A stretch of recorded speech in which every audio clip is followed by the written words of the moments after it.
Hey guys, welcome back to today's video. Today is Monday, May 24th, 2021, and today we're going to be taking a look at Beto ORourke and his chances at running for Texas governor in the 2022 midterm elections. Now, Beto ORourke is a name that is widely recognizable amongst the American public, specifically amongst those who closely watch the political news and the election results of our previous few elections. And Beto ORourke might come up as someone who is either popular in your eyes or unpopular, largely because he has taken some pretty strong positions on issues such as gun control and LGBT rights and voting rights, and a number of other things that are pretty much divisive in today's day and age. Beto ORourke is now considering a run for governor, and it seems as if he is the only strong candidate for the Democratic side. Now, I actually made a video about this back in February of 2021, and I talked about how I personally believed that Beto ORourke will likely make a political comeback in the state of Texas. Now, I don't think this is wrong. And we discussed his prospects for running for governor in the state in a 20-minute long video, and it was a lot to go into because Beto ORourke hadn't really been discussed too intently on my channel in months, possibly even half a year leading up into the election season, where most of my content was focused on Joe Biden and Donald Trump.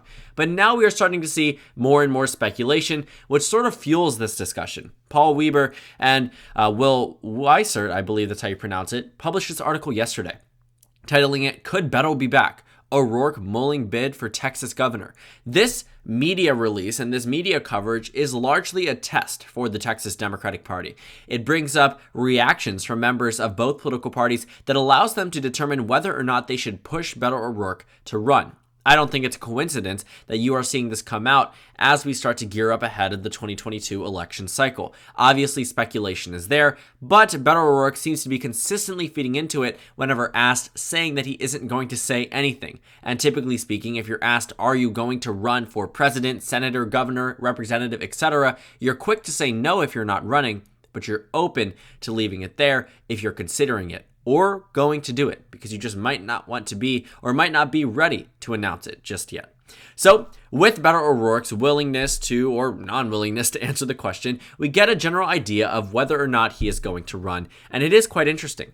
Now, the Texas Democratic Party chairman says that they're not necessarily impatient, but they're more so anxious about whether or not he is going to run for governor in the state. He's currently 48 years old and certainly does have a bright political future ahead of him. This man could be the president of the United States if things fall into favor for him. Maybe being Texas governor could launch him into the White House, but that still is a long shot. What we see here is that members of the Texas Democratic Party say that essentially they haven't seen anyone out there besides Beto ORourke in terms of prospects for governor. He is the only person that seems to be the one that they believe could defeat Greg Abbott in 2022. So this governor bid might be that one thing that brings Beto ORourke back on track. Now, there is no data that includes Beto ORourke's name, so we don't have a good idea as to whether or not he would be a winnable candidate or someone who would just be a sacrificial lamb. Now, considering the history in the state, I wouldn't necessarily be too confident if I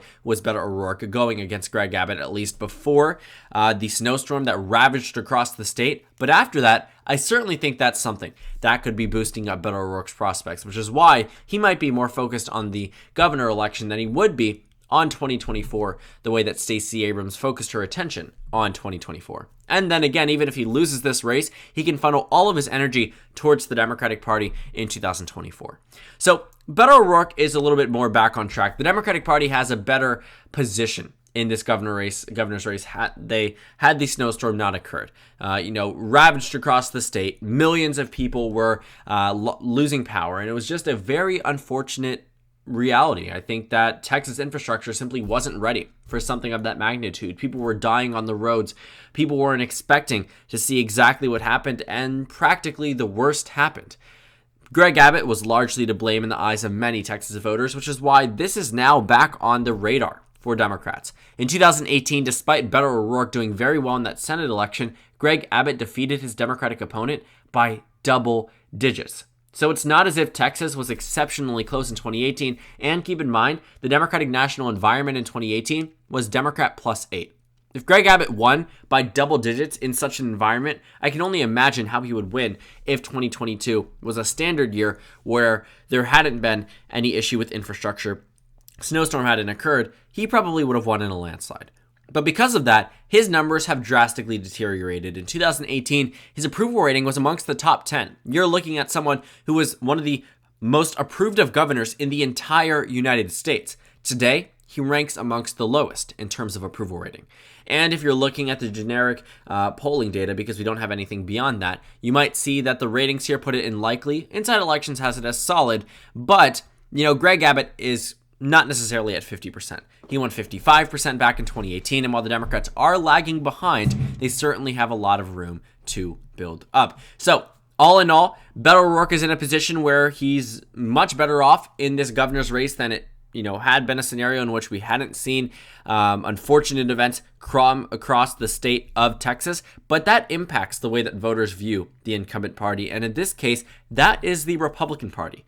Now, I had mentioned in the 2018 election, largely to point out the advantage that Greg Abbott has, and he is likely to run, or is running, for a third term. But in 2018 in Texas, Beto ORourke went from a little-known representative to nearly the next senator of the state of Texas. Look at these numbers. 2018.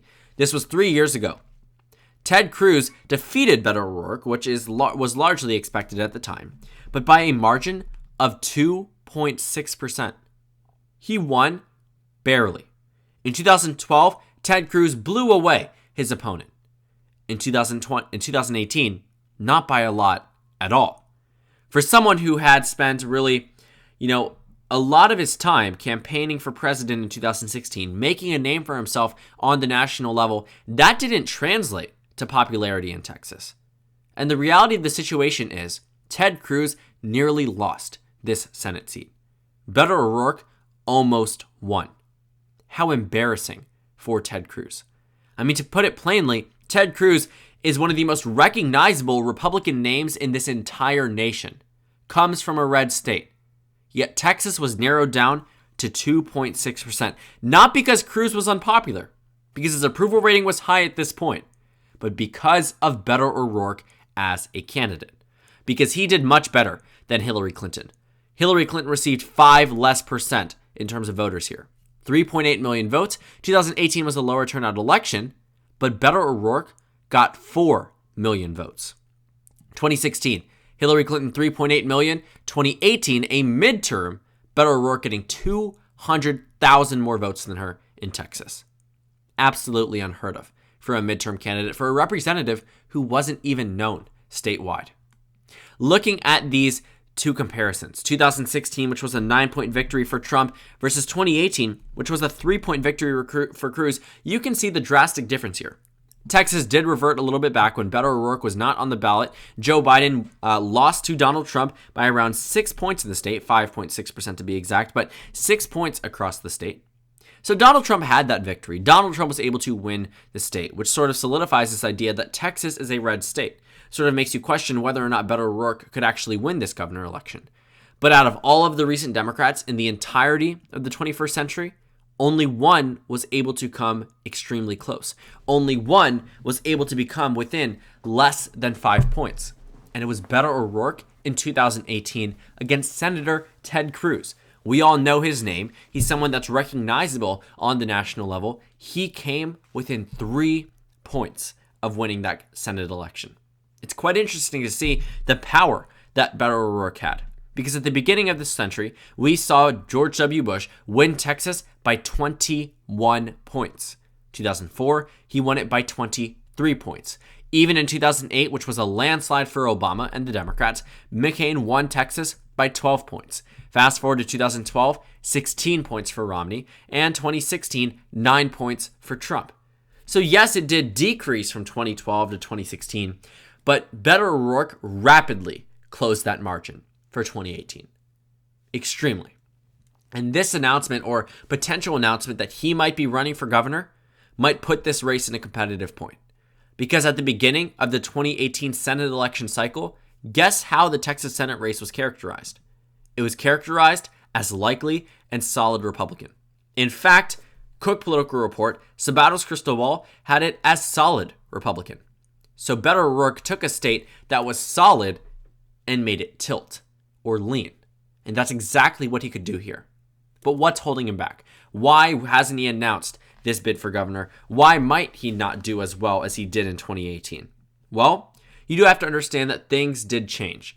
Beto ORourke took his 2018 election bid in the state of Texas and applied that to the national level. Now, he peaked at third place in the Democratic Party presidential nomination at 10 points nationwide. At some point, 1 in 10 Democratic primary voters said they were backing Beto ORourke, and this was amongst 20 other candidates on that list. But as the primary season went on, he ended up not polling too well, eventually being forced, technically, to drop out just out of his own lack of support across the national level. When Sanders and Warren and Biden and Harris and Buttigieg and Bloomberg started taking away, ORourke numbers dwindled. He ended up being in 8th place nationwide in terms of polling data, but he did peak around 3rd place nationwide, which I will say is quite strong for someone who was just a former representative and a failed Senate candidate. But I think that really proves how much name recognition he actually had. At that point in time, he had 1/3 the amount of support that Vice President Biden at the time did in the Democratic primary, which I think is quite interesting. But with this performance in the Democratic primary came a number of statements that were scrutinized and covered by the mainstream media. One, none other more infamous than this statement in which Beto ORourke says, "Hell yes, we're going to take your AR-15." And the reason why he said this was because he wanted to implement a buyback program in which the United States government would reach out to people with AR-15s and other, machine guns or any type of weapons per se, and say, if you would like us to buy it back from you, we will do it.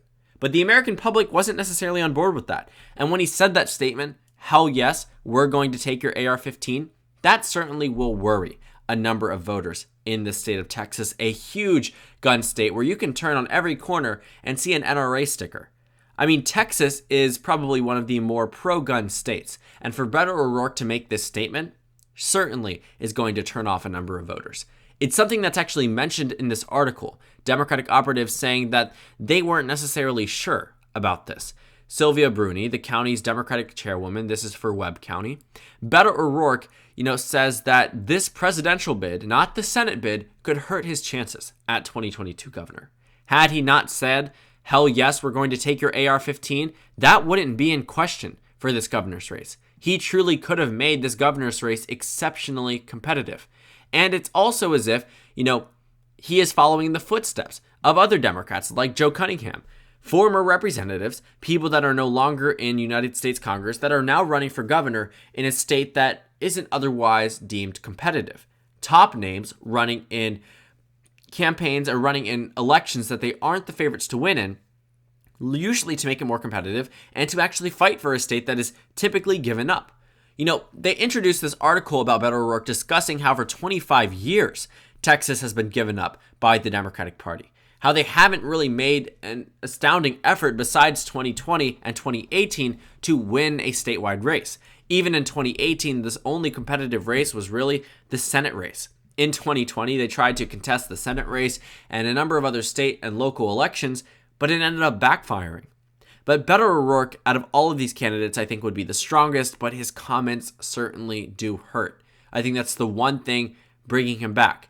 His comments about "hell yes, we are going to take back your AR-15" were made in a last-ditch effort in order to boost his numbers amongst the Democratic presidential primary voters, and it simply did not work. He was an opportunist, and while I do think he truly cares about the people of Texas, he had ambitions well beyond the state. Well, now I think he's going to try to turn back. And running for governor won't be easy. I don't think he will become the favorite, nor do I think currently he will become the next governor of the state. But I do think he would be the strongest Democrat there. Amongst the potential list here, as you can see from the list, the names mentioned, or the 0 names mentioned by Democratic officials in the state, they can't really find anyone besides Beto ORourke. Julian Castro, probably not going to run for governor. Joaquin Castro, probably not going to run for governor. Wendy Davis already ran for governor. Lena Hidalgo, probably not going to run for governor. Or if she does, probably wouldn't beat Beto ORourke in a primary. The reality of the situation is that Beto ORourke is the strongest Democrat, but the strongest Democrat in Texas doesn't win. Texas is still a Republican state. And while it is a swing state, and while it would be close, and if Greg Abbott and Beto ORourke face off against each other, I'm telling you now, it will be close, at least as it stands currently. It's still a red state. It's still a state that, or maybe a purple state that leans towards the right. It will, typically vote for Republicans. In 2022, we don't know what type of year it's going to be, but if it isn't a Democratic wave year, we're not going to see some type of 2018 exemplary performance. And even then, Beto ORourke lost. Beto ORourke is a strong candidate. He's an amazing orator, but I simply don't see him as the next governor of the state of Texas. But as we start to see more and more of the speculation, more and more money is going to be spent on this race. More and more fundraising efforts, more Democratic officials sort of putting their pressure and their presence on the race through endorsements and ads and statements. And I think that's what might shape this race into a more competitive one than what I am expecting currently. But that is all dependent on the Democratic nominee. If it is Beto ORourke, he certainly could narrow up the race, but I'm not going to tell you that he will be the next governor of the state of Texas. But more and more speculation means that Beto ORourke and Democratic operatives are going to start to build up a campaign. They're going to try something new. They're going to try to win this state. They're not going to just throw him out there as some sacrificial lamb, but it's still going to be a very difficult challenge, to say the least. So thank you guys so much for watching this video. Make sure to comment down suggestions below. Subscribe on the left if you haven't already, and check out the Instagram and Twitter. At the bottom left of the screen, there's also a Discord server for you to go ahead and join. On the screen, there's a video you can watch, and then a playlist for my 2022 midterm election analysis videos. Again, thank you guys so much for watching, and I will see you all tomorrow.